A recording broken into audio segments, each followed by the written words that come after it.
Hello, what is poppin' YouTube fam? This is your boy J Money here. We have a late deck profile, but better late than never. It is still with the list that was live about a few weeks ago. This is a first place Infernoble Knight deck profile that I had, first place Infernoble Knight, no Aurora, who needs it?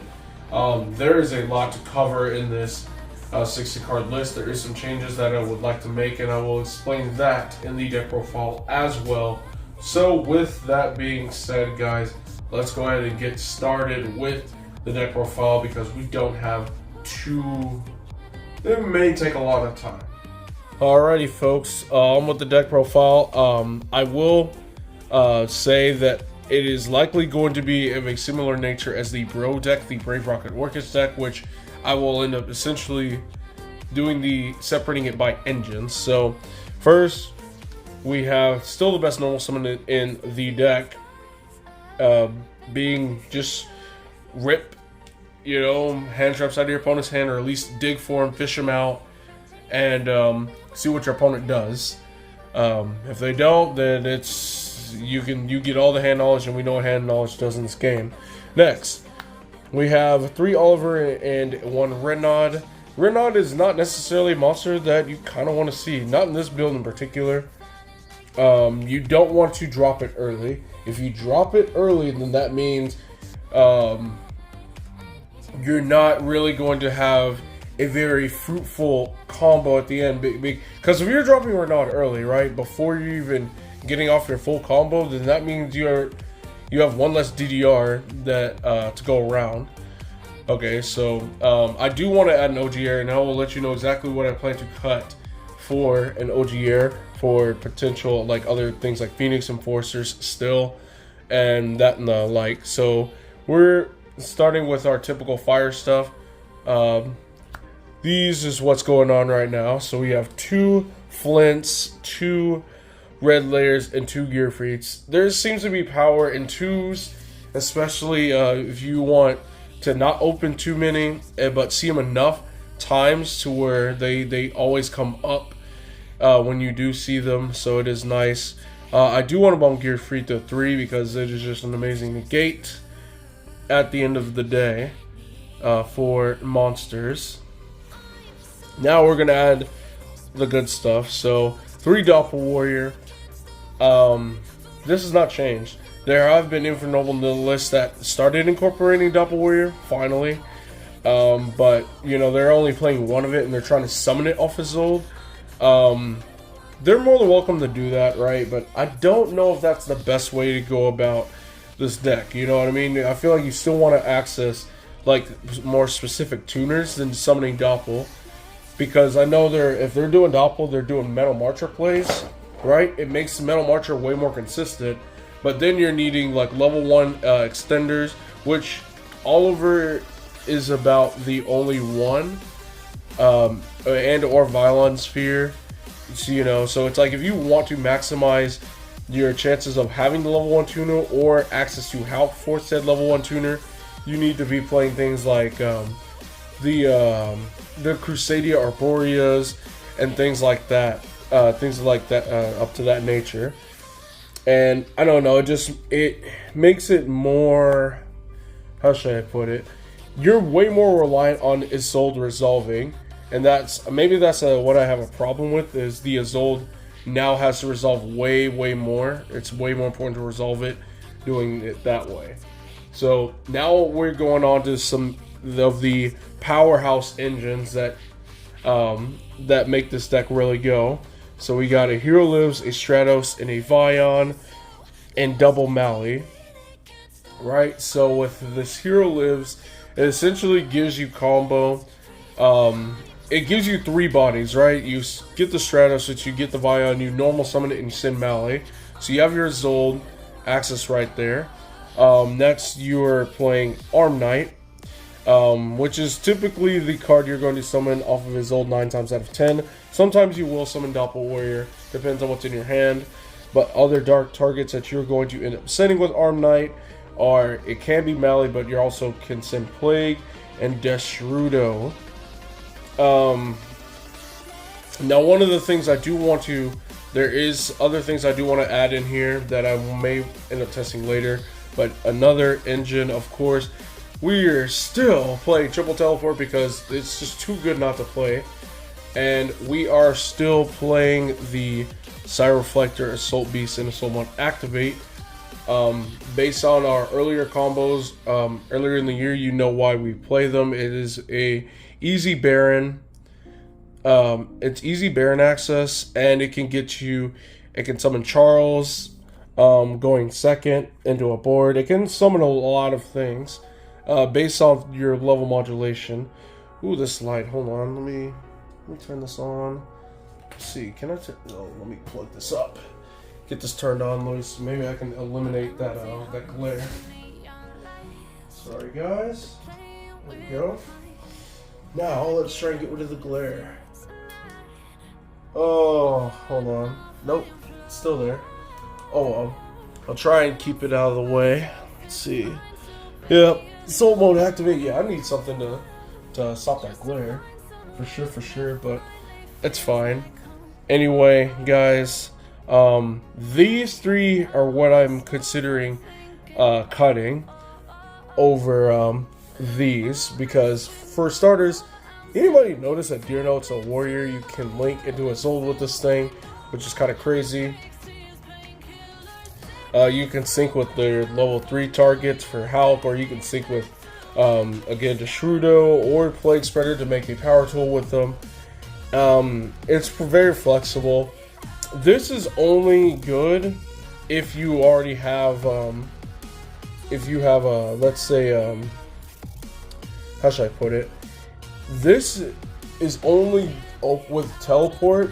If you're accessing this, right, it's only good if you either A, have Hero Lives in your hand, or B, have Doppel Warrior in your hand, right? Because otherwise, you're like making Baron is your best play without committing like normal summons, or Baron with the normal summon, but you do it on like summon 4, right?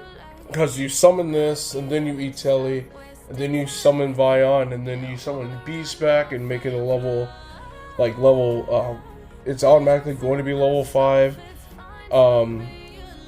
And so that and a 4 is 10, right? And so you still have the Mali, so you can still make your Zold, right? So, or the Doppel with this in level 7. But if you don't have a Hero Lives in your hand or Doppel Warrior in your hand, this can get very subpar, right? Because you have to increase the level by at least 1, which means you can't make Roland. If you're able to make Roland with this by itself, I would keep these, but these I would cut. I'm highly consider cutting these, right? And there's one more card I do want to end up cutting, but this is the Hulk targets. It's gonna be Rose Dragon into Roxy Rose, Basil Rose. I would still keep these, very much so. They're still highly important. I think these should not go anywhere, honestly speaking. Jesus Christ, man, that glare is killing me. Oh well. And we have the interesting engine of the Nemesis package, right? The Nemesis package is incredible. This deck does nothing but banish, right? And it gives you bodies, and it actually, their levels matter, right? Especially based on what tuners you have. Because think of it this way, a lot of tuners you're going to have on the field are level 3. There's a lot of level 3 tuners in this deck. When you summon Red Rose with your Hulk, that's automatically 3 level 3 tuners. So level 3 tuners can interact with this and make a you can either make level 7 syncs, or you can make level 5 syncs with those. And level 5 syncs are very good. You obviously want to make power tool and stuff. I do want to try and find space for a 3rd level 7 sync and a 2nd level 9 sync, because of the abundance of level 3 tuners. And again, Xiaomin is one. If you choose to bring it back with Deer Note, that's another level 3. So there's a lot of level 3 tuners, that really make it to where I want more level 7 and level 9 synchros.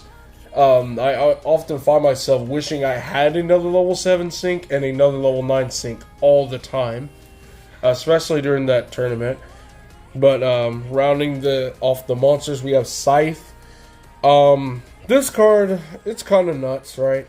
Like, you just kind of TG Wonder Magician it out, or Dagda it out, and all that. But the problem is this card demands a little too much space in the extra deck, and the extra deck is super tight, and I find myself missing a lot more cards. Also, I find every time I end up going for this, I end up losing.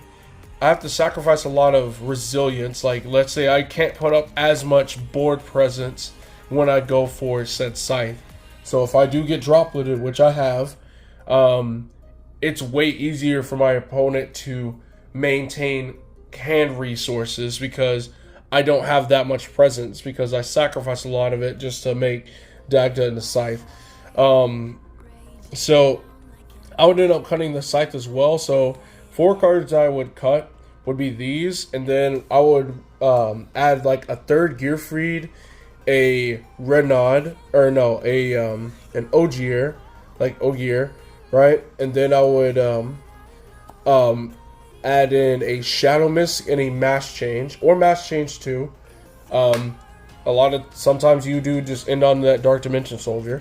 So, and also I do find myself summoning Armageddon Knight more than I should, and I run out of targets to send, right? And also, there have been times I opened Hero Lives and Vion, or Hero Lives and Stratos, and I have no other card to access.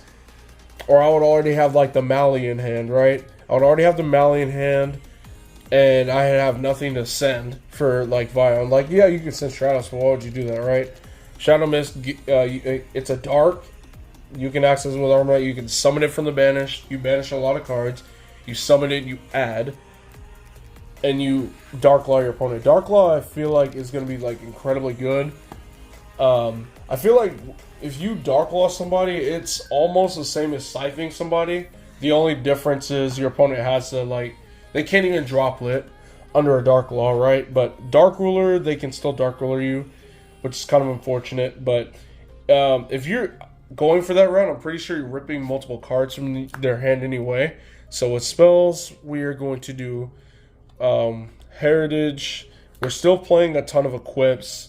3 Durandal, 3 DDR, the Blade, the Living Fossil, the Overdone. Overdone still comes up. It doesn't come up as much because of I'm not playing Metal Marcher in my extra deck. If I was, then it'd come up a lot. Like, Marcher plus Shooting Riser is insane, right? I'm thinking about playing Shooting Riser as another level 7 sync to make, and like maybe a Snow. Like, who knows? Like, you guys let me know. Like, I banished too many cards for Phoenix Blade to warrant maybe playing the Snow. I'm not really all that sure, but Shooting Riser does sound nice, especially if I want to change up my side and, like, let's say side of Banshee and Zombie World, then that option is available to me. Magical Moonbreaker Field, still a very cracked card. 1 for 1 to just access. You're not accessing Renaud, like you're accessing the Side Reflector stuff. So, like, if I cut the Side Reflector, then I can cut 1 for 1 as well. Alright, and so that gives me another space for maybe like maybe a second Renaud if I need to, or just, I don't know, like just flex spot, I guess. So that is it for this. Now we have the extra deck and then onto the side deck, because the side deck does matter. So we only play 3 Link monsters in this thing. Hulk, Isolde, Dagda. I want to cut Dagda because cutting Dagda means I get to cut TG Wonder Magician, which frees up 2 more extra deck spots for me.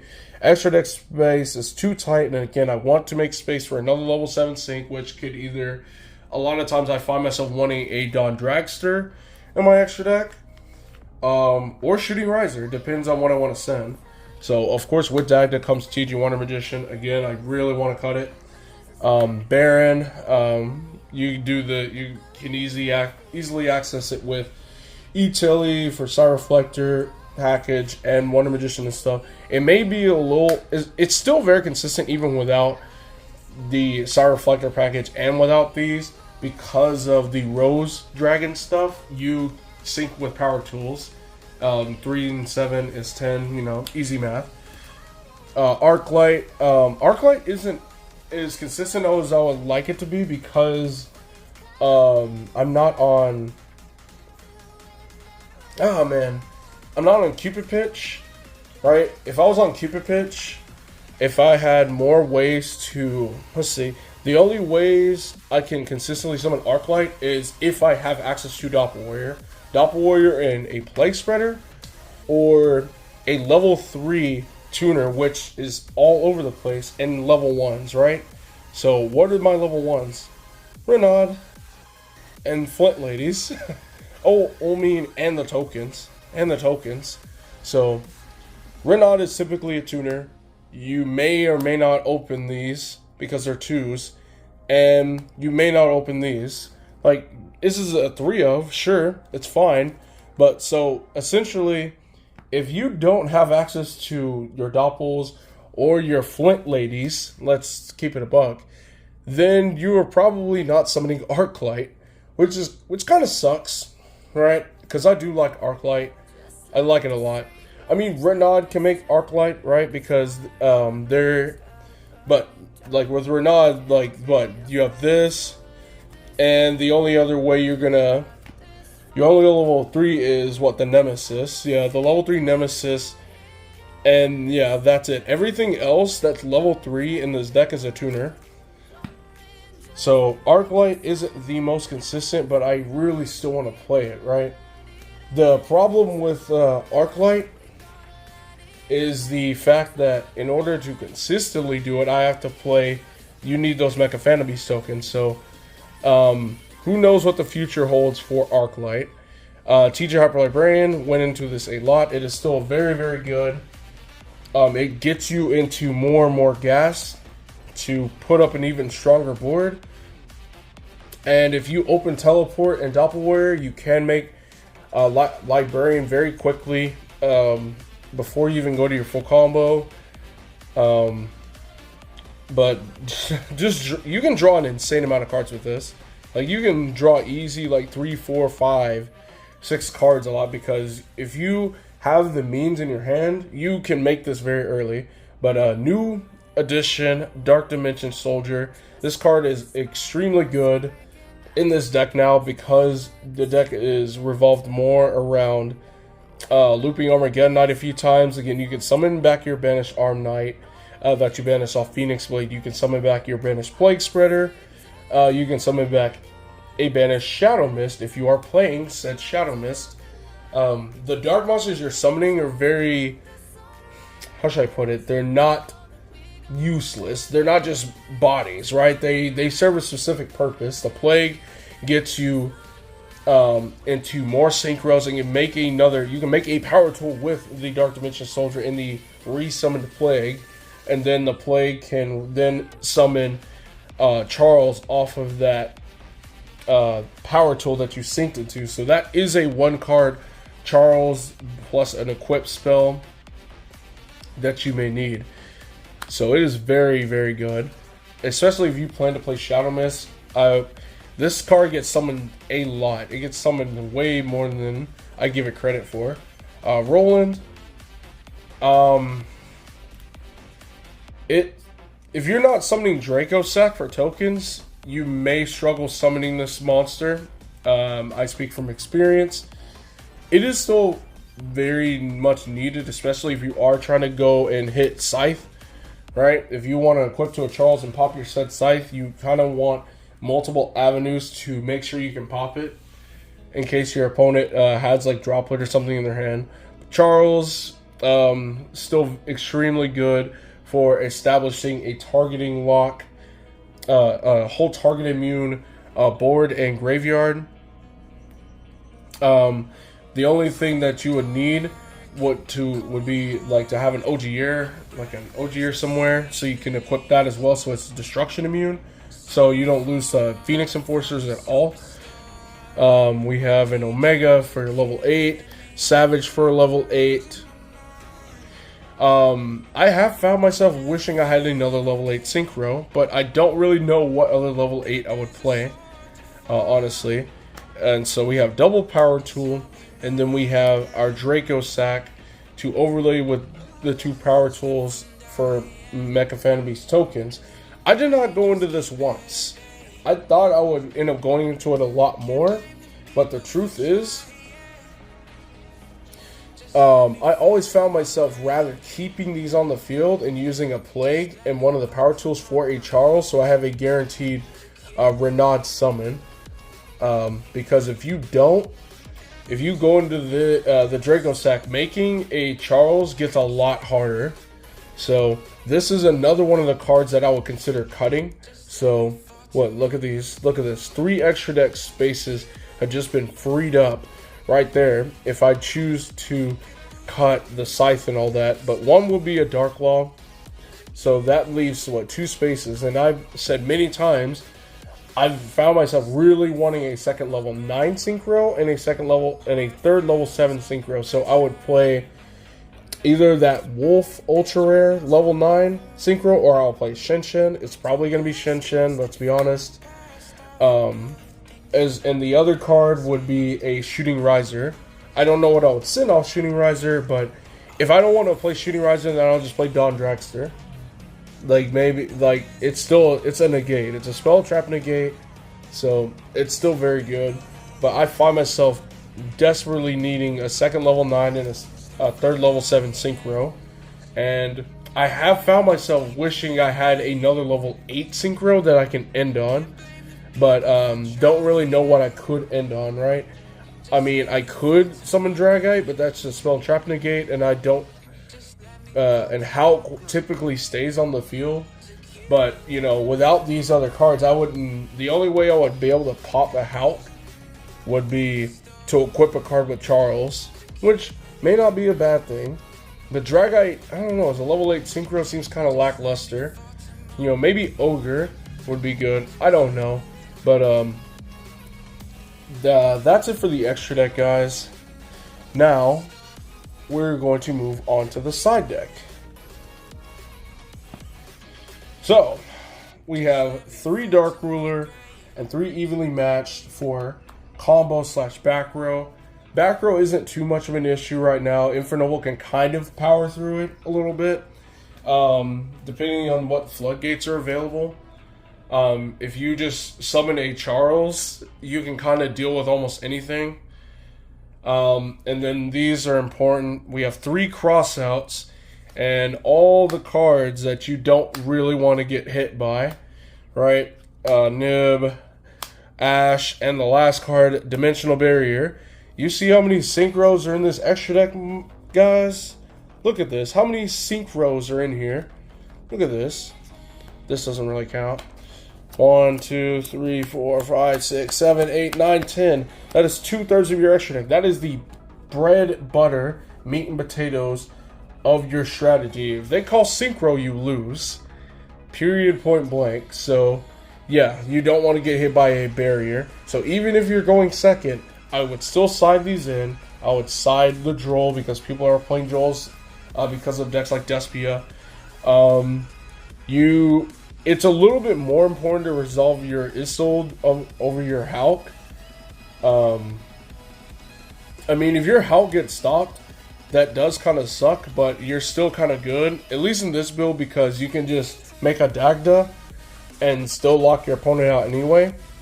If let's say if your Hulk does get hit with Valor or Imperm, then you're still kind of fine. But you know, I haven't gotten those hit this entire time, and I have either it's because I've made Barons very early, or I just had enough gas where I could just kind of Synchro and do other stuff before I even commit to like an Isolde. I've made an Isolde very late before. I've also just never needed to make Hulk sometimes at all. So yeah, this is it. So, this is the deck profile, guys. Let me know what you guys think. Alright, guys. That's Infernoble Knight. Do you like it? Do you not like it? You just think it's just a big pile, another pile deck? It's warriors, for the most part. But you kind of do what you have to do to make it work without a Rodan. Rodan was just the easiest way. But now you can, you know, now the deck is way more open-ended. And it still has a lot of options, as you can see, based off of the combo montage of the last video that I made. So, with that being said, guys, I appreciate all the future comments and stuff for this video. I appreciate you guys for sticking with me. It's been a hell of a ride. I've been working 6 days a week now, so it's very hard to go make content or go to a local store content and then come back and make videos. Very hard. So bear with me. Gotta get on the grind, make some money, make some things happen. So anyway, guys, enough of that. Thank you so much for watching. This is J Money, and I am signing out.